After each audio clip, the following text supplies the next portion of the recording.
coronavirus has shut down street protests. More people are likely to protest online. Deborah Amos, NPR News. I didn't expect this to be the opening shot of the Building Resilience show. Driving a rented car across Iowa during the early stages of a global pandemic. I thought something like this would open the show. A drone selfie of the builder showing the house before we dug in for an exterior insulation retrofit, addition, re-fenestration, and cladding replacement. But here we are, probably driving by one of those meatpacking plants in Waterloo. How did we get here? In November, Protradecraft set out to develop a new show called Building Resilience, a show about extreme climate construction. We decided to shoot season 1 in Minnesota, which sits in the lower 48's coldest 2 climate zones. Minneapolis is in zone 6. Incidentally, Marvin's factory is in the little patch of ice way up north in Warroad, Minnesota, zone 7. The idea of the show wasn't really to shoot and build during extreme climate events, because we're certainly not going to build and shoot during a hurricane, but it seemed fun to shoot the project during winter. And the prospect of flying into the coldest part of the lower 48 during the coldest part of the year, wearing a battery-powered jacket from Milwaukee, was pretty appealing, even to someone who's sick of winter. So I'd been flying out to Minneapolis each month and shooting progress on the project. March was no different. Until it was. Sky Cove installation was set to take place in early March. Sky Cove, in case you haven't heard of it, is basically a glass box that gets bolted to the side of a house, and then you sit in it. Anyway, this was at the beginning of the coronavirus recognition phase in the US. Connecticut, where I live, had a couple of confirmed cases. Minnesota had a few, and most states in between had 0 or similarly low numbers.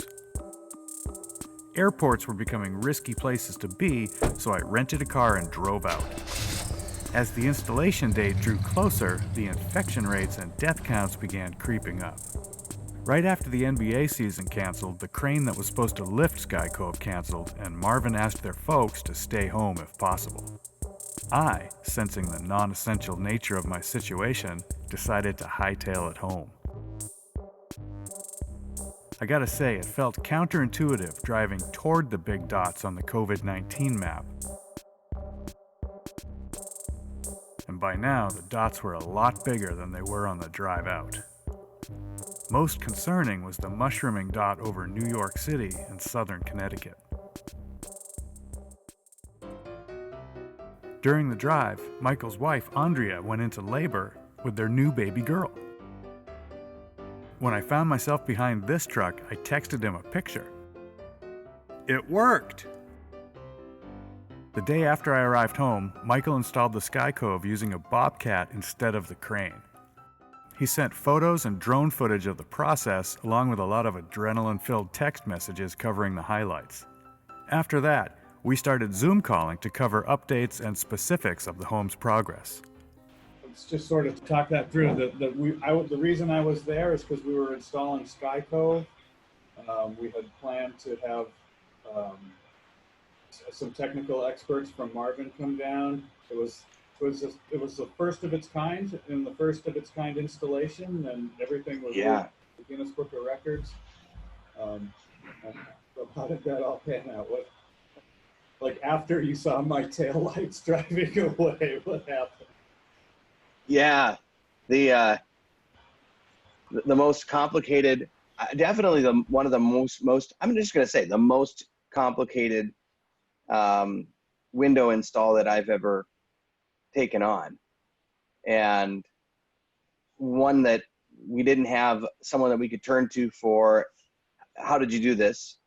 You know, we couldn't reach out to a tech rep and say, so what was your best practice that you used to figure out this thing? What's the trick to this bit?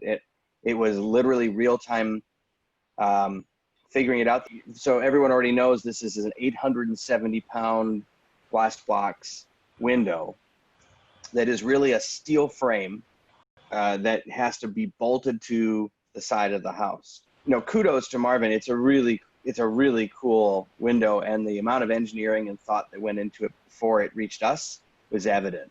But also kudos to Marvin that they didn't see this as problem solved, and this was also a sharing moment. So the engineers were on the phone with us while we were installing it via Zoom.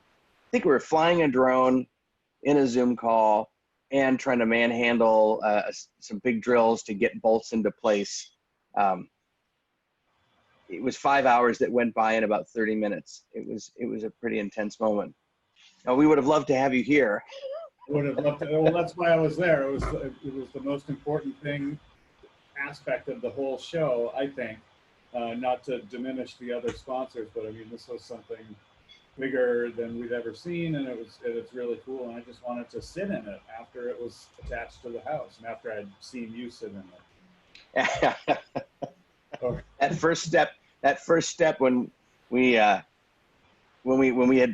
decided that we thought we had it secured, and we told the Bobcat that he could start to back out, there was this very pregnant pause as we, wondered if it would shift on us suddenly or come, rip itself off the house. But multiple people have now stood in it and worked in it, and it's incredibly stable.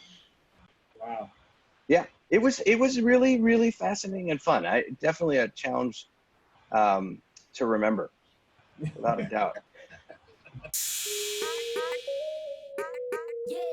So the pilot episode of Building Resilience begins in the middle of the project with windows. It backs up to the beginning to cover demolition of the back part of the house, framing of the first and second floors along with a new pitched roof. Next, we'll move to exterior insulation using zip R12 panels for the new construction sheathing and skinning over the old part of the house as well. With the thermal envelope tightened up, Michael's crew will focus next on water management, including flashings, weather barriers, and a rain screen system from Benjamin Obdike. All of that stuff clears the way for AZEK Paint Pro panels and AZEK cladding, an open joint cladding system that's like decking for walls. Speaking of decking, we're installing that too.